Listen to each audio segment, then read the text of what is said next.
thing, and it's very tiny, and I call this one here, it's the BFSE, it's the Breeze Fantastic Steam Engine. So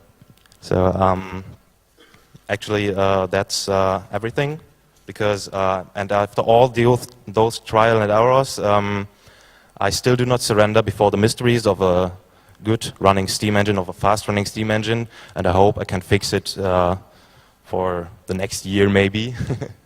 And then you may see a very good running steam engine. Yeah, that's it.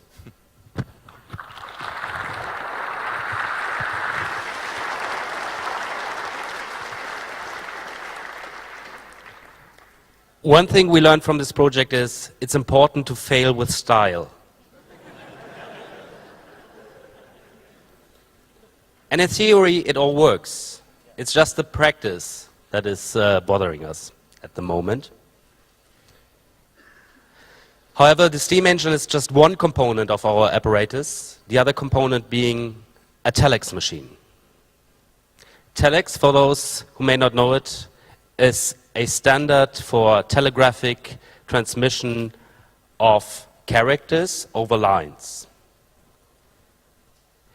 We usually ask people, when do you think was the first global telecommunication network established that gave people the opportunity to send instant messages and email?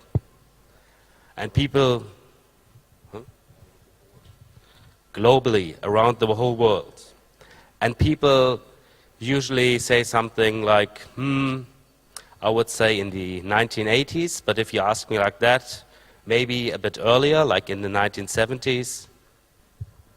They are all completely wrong, of course. It was in the 1930s that the telex telecommunication network was established. And it was the first global telegraphic network for transmitting characters online with automatic dialing. It is nothing like the telephone network we have today. It is a completely different network. To our surprise, it is still somewhat operational, and we try to get a telex connection for this Congress, but it seems like Deutsche Telekom is not taking any new customers. Which is somewhat understandable, because they will be switching off this service January 1st, 2008.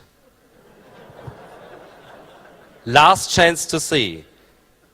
What you see here is the agony of the global telex network that gave rise to news agencies just as Reuters and AP that rose in the 1930s and could transmit through field reporters the news of the world in real time. And of course, there was already ASCII porn on it.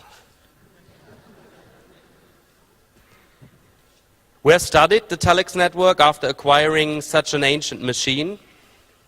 Actually, it's a model from the 1950s or 1960s, we are not really sure, but we ripped off all the unpleasant plastic parts to give it a more steampunkish style.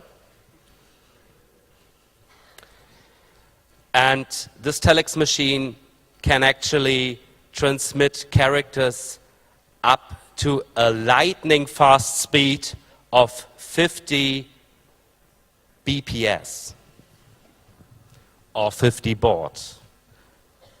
And on the further mysteries of the encoding that is done with telex, the Honorable Mr. Skyty will enlighten you.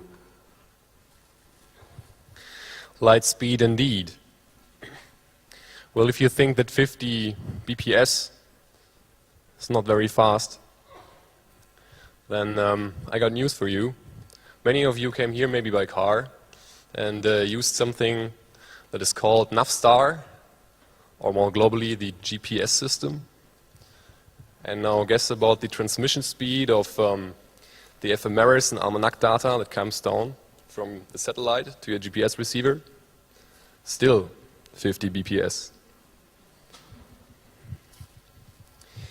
Now actually, switching from BPS to baud, a different unit, a unit that tells us how often per second a signal can switch its state, So this thing is also working with 50 baud. And for every one of you who knows somehow the hacker prayer, knows about the beauty of the baud. And the unit baud is related to a guy called Baudot, who also created some kind of encoding, a 5-bit encoding, that has somehow later been adopted to a different standard, CCITT alphabet number 2. And this is exactly the coding that our telex machine is using. It is a 5-bit code. 5-bit. Okay.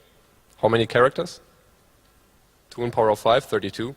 Now let's wait. I got 26 characters in the Latin alphabet, and I got 10 numbers. That's almost something about 36. 32, 36, doesn't match. So what they actually did, they said, okay, let's split it up. Let's build a table with 2 columns. One for letters and one for figures. So we have 26 letters on this side and 10 figures on this side and lots of symbols like dash, minus, column, and so on. 26 left and right. And then we have to have a shift character that can shift between the figures and the letters. So the 27th line in these 2 columns is letter shift and figure shift. And then we need these nasty things like carriage return, line feed, white space. And then we're somehow at 31. Okay, so 2 columns and filled up to 31, so there's one left, 32. What about row number 32? Now guess what is row number 32 for? It's not the bell. The bell is actually in the figure, the terminal bell, yeah, which is actually a bell here, makes ding. No, it's locales. So who needs UTF-8 if you have like 2 characters for locales? I'm somehow waiting for someone to come up with maybe 2 very nice Klingon characters.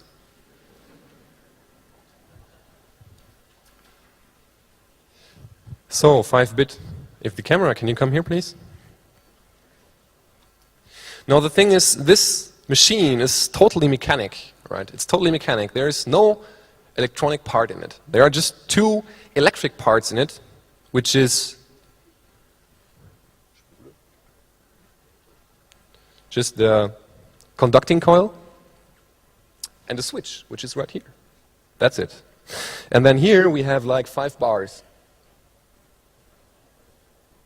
Here are 5 bars. Here are 5 bars, which actually represent the bits. And now the question, okay, now today, we have computers, lightning fast computers, so 50 baud somehow sucks, we want to use it, but okay, how to use it with the computer? Because this thing, if it's on, you heard it before when we just printed the message, it ticks, right? Tick, tick, tick, tick, tick, tick, tick. So we thought about, okay, let's build a Heise ticker.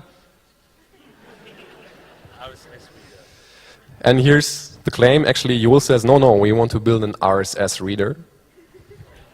So 1930 somehow meets 2007.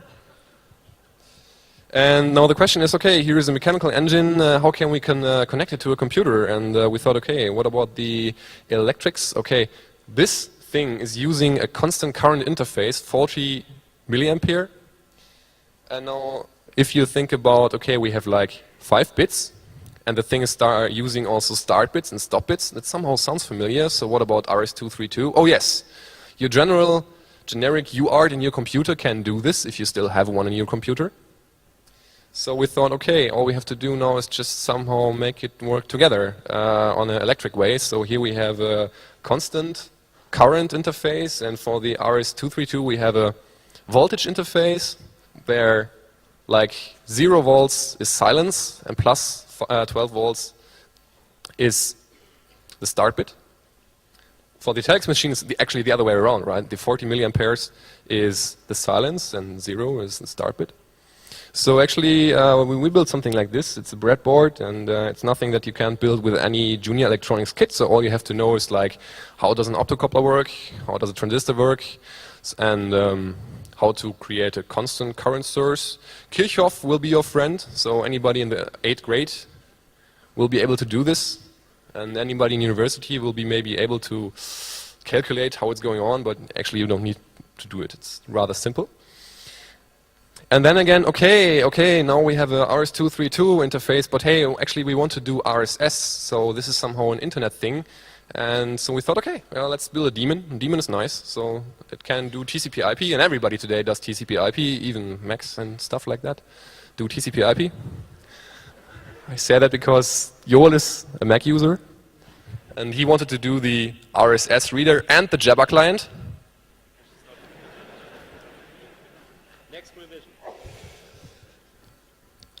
And here, at this point, I'll head back to Joel, because after the daemon was finished, actually you can take a look at it. It's RSS2 TTY on SourceForge. It's a project, so they will find the schemes, the electrical schemes, and you'll find the source code. Happy exploiting. It's a network daemon.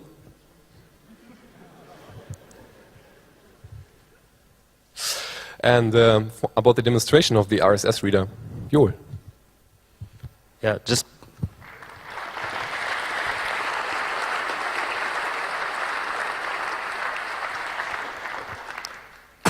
before we try to print out an actual RSS feed on this ancient machine, I would like to mention something. Actually, we were supposed to be 4 people on stage today. My very dear friend Ingo von Schwitters, inventor and adventurer extraordinaire. He could not be with us because some fiendish flu virus hindered him from appearing on this very stage. But yeah, he was really the driving force behind this, and actually this was really a group effort with so many skills involved, steam engineering, soldering stuff, network daemon, and then Web 2.0 shit as well. So we wouldn't be presenting this today if it was not for the group effort we did at the Chaos Computer Club Cologne C4. And now we will try to print out the RSS feed from this very event.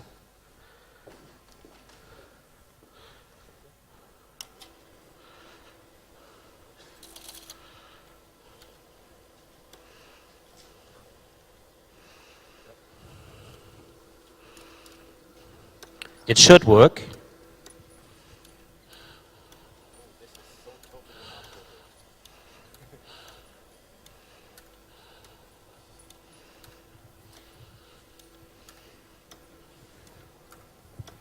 So what is happening now? We connected actually our RSS reader to the telex.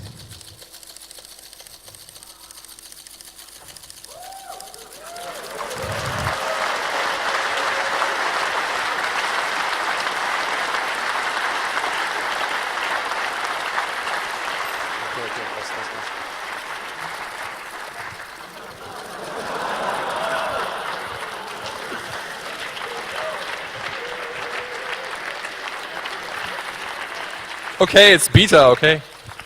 It's Web 2.0, it's beta. There's still room for improvement. Okay, thank you. This was our presentation, and we are absolutely eager to hear your questions on our project.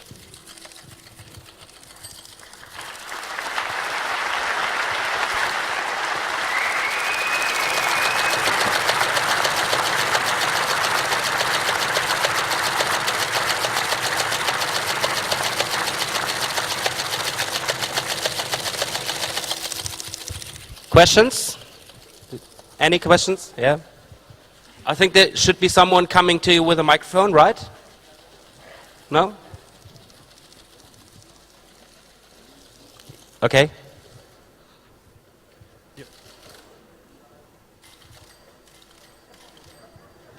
Testing.